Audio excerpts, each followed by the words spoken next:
All right, guys, here we're to talk about the trailer for the movie The King of Thieves. Michael Caine. Michael Caine. And that's generally all I need. I was like, yeah, this is one of those, like, a bunch of old guys that are starring in a movie things. I didn't even notice that the other two old guys are people I don't know at all.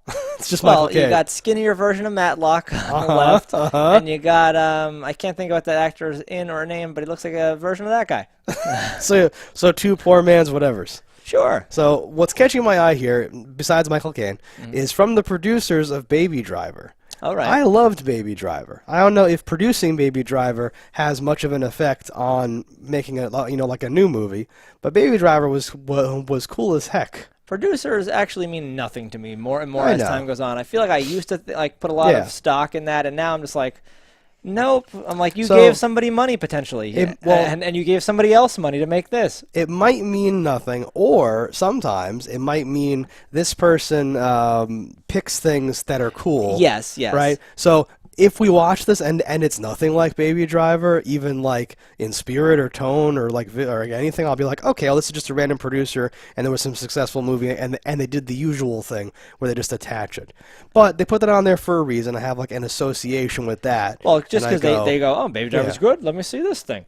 Yeah. But the problem with producers too is you could be the best producer in the world and produce like 9 amazing hits, and then just go, you know what, I really like Michael Caine. Oh, he's attached to this one? Oh, yeah, I'll produce that. Exactly. And then it means nothing. It doesn't follow your brand at all. Because they generally don't have a hands-on role in making the film the way a director or somebody else would. I would love to see shit where it's like, from the editor of this, and I'd be like, oh yeah.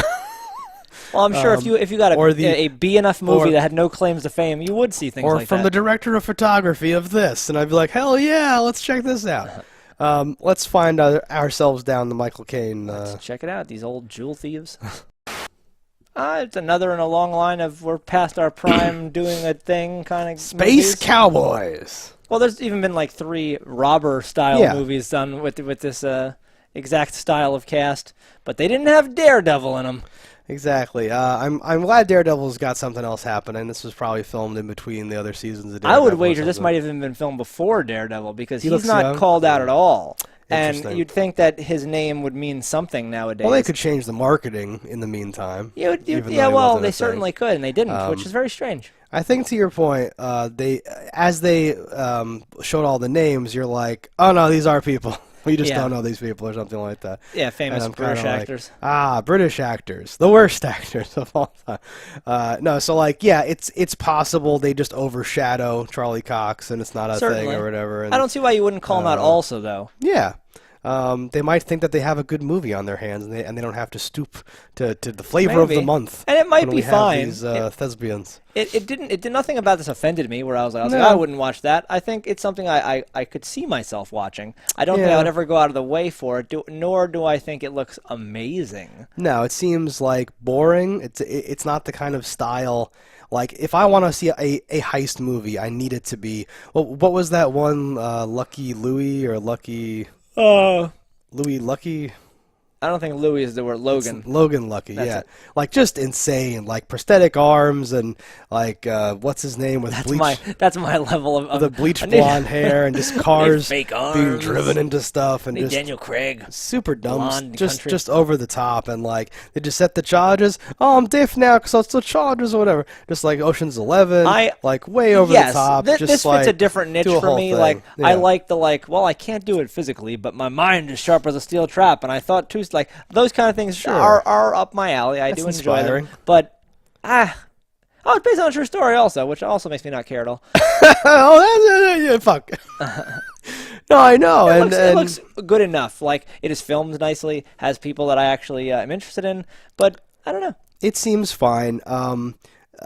From the producer of Baby Driver, predictably means nothing here because Baby Driver was like dripping with style because of who directed it and who conceived of it here. Some of the jokes, like of the like 10 jokes, like half of them or something are very like, oh, I'm old, oh, I'm fat, oh, I'm doing whatever, and it's very like. I almost went, when the guy sprayed himself with oil. I'm like, oh, it's so sad. But then he said, he's like, me nuts, and that made me laugh. But yeah, it's all on me nuts. But that's just being British. If he was an American, I wouldn't have laughed at that. It's on me nuts. Yeah, you'd be like, he's illiterate.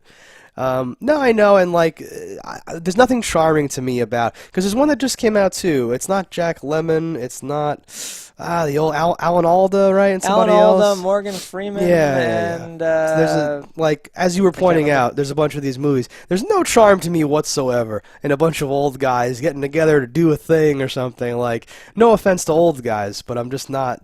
That alone is not a draw to me. So I would have had to have seen some stuff. Well, then there's the Maiden Heist. They're stealing the art from the closing museum. There's a couple of these movies. Like one of them is like they robbed our pension funds. We can't blah blah. That's one you're talking about. Okay. And then there was one before that, a few like 6 years before that, where even that had they more all worked style, in a museum and they're like, oh, they were the closing museum. They were firing all the people, and all these older guys only worked in the museum so they could look at the art.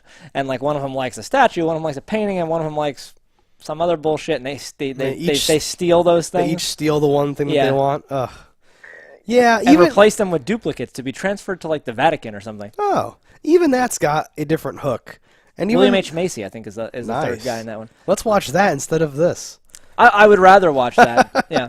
No, yeah, because again, this does not look bad. You hit the nail on the head with like nothing here offends me. Like it is completely fine. It is completely inoffensive. But that is not where. That's not a passing score. That's though. not where my bar is set these here, days. yeah. Yes. Technically, they made a movie. It's fine. It's probably fine. And like your dad could watch this and be like, "It was good, I guess." It does strike me as a good family movie. Now, I imagine that like they're cursing or doing whatever they're doing, so it's actually not a good family movie. No, but real families. But yeah, like an adult family could watch and all enjoy this. I think fine. This could come on the thing. Oh, I remember that actor, and you're like, yeah, he's an actor.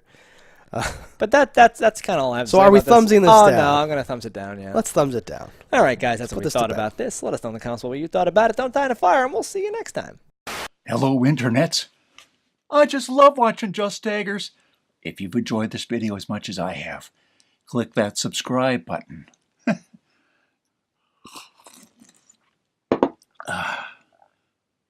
Peace out, homies.